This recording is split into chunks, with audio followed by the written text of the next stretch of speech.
What would you do if the daughter you raised for 17 years looked you in the eyes and said, "You're not even my real dad"?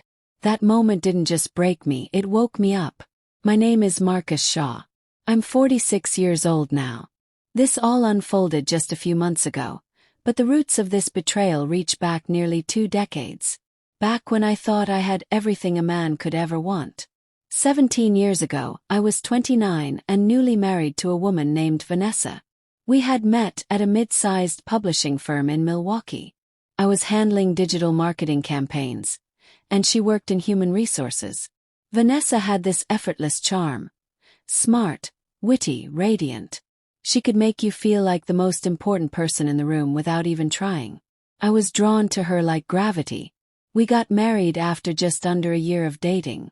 Young love, intense, idealistic. A few months after the wedding, she told me she was pregnant. I was ecstatic.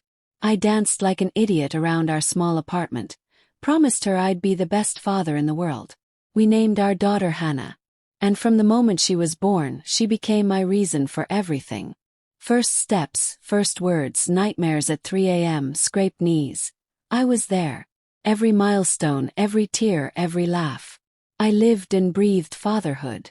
I gave up golf weekends, guys' trips, promotions. Everything took a backseat to her. But there was one thing I never knew. Something Vanessa buried so deep, she probably convinced herself it had disappeared. During that first year of our marriage, the same year she told me she was pregnant, Vanessa had a one-time affair with a coworker in the finance department. His name, Alan Rhodes. She never told me. Not then. Not even during our short trial separation when Hannah was 10. We patched things up, or so I thought. I bent over backwards to keep our family together. I thought I was protecting my daughter. I didn't realize I was just shielding a lie. Then came Hannah's 17th birthday. A sunny day in early spring. We threw a party in our backyard. Decorations, cake, the works.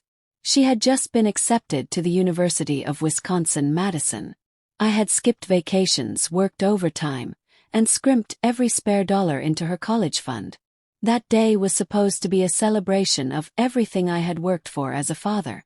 I was walking over to hand her my card. I had written something deeply personal inside, when I heard her laugh with her friends and say, loud enough for me to hear, "Whatever. He's not even my real dad." Froze mid-step.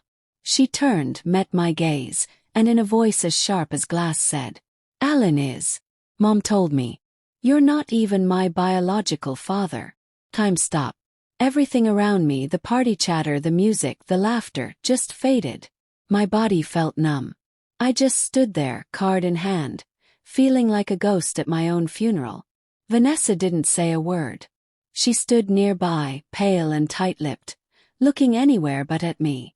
I left the party in a fog. Drove for hours without direction, hands shaking on the wheel, the words echoing again and again in my head. Not even my real dad. That night I sat in silence. My phone buzzed. Missed calls. Apologies. None of it mattered. I stared at old family photos. Me teaching Hannah to ride a bike, me holding her when she had chickenpox, me reading to her every night for years. Did all of that mean nothing? The next day Vanessa finally talked. Said it was a mistake. That the affair meant nothing. That she didn't know who the father was for sure until recently. I asked her one question. When did you tell her? Her eyes darted. Last year, she admitted. Whole year. She'd let our daughter see me as a fraud. Let her question my worth while keeping me in the dark. That was the moment everything changed. I met with a lawyer that week. I didn't yell. I didn't demand anything. I just made up my mind. Filed for divorce. Quietly. I also ordered a paternity test. Not because I didn't already know the truth, but because I wanted documentation. Came back exactly as I expected. Alan Rhodes was Hannah's biological father. But here's the twist Vanessa didn't see coming. I updated everything. My will, my life insurance, my college fund arrangements. Hannah was removed from all of it. Not out of hatred, but because I realized I had been treated like a utility. Not a father. Not a man with feelings. Just a wallet with a pulse. When Hannah found out about the financial changes, she stormed into my apartment in tears, screaming about how I was abandoning her, punishing her for something she didn't do. I let her scream. Then I asked, "When's the last time you thanked me?" She blinked. "When your mother told you Alan was your father, did you think about how I'd feel? About the man who showed up every day of your life? Or did you just toss me aside the second DNA entered the picture?" She didn't answer. Her silence said everything. I looked her dead in the eyes and said, "You chose blood over bond. Now go ask him for help." She cried. I did too. But not for her. I cried for the man I used to be. The one who thought love alone would be enough. Vanessa tried to reach out again. Said we could still co-parent. I told her that ship sailed the day she let me raise a child on a lie. I wasn't her safety net anymore. Weeks passed. I got my own place. Modest, quiet, finally peaceful. Took time off work, started therapy. Ignored their calls. Then came a letter in the mail. Handwritten. From Hannah.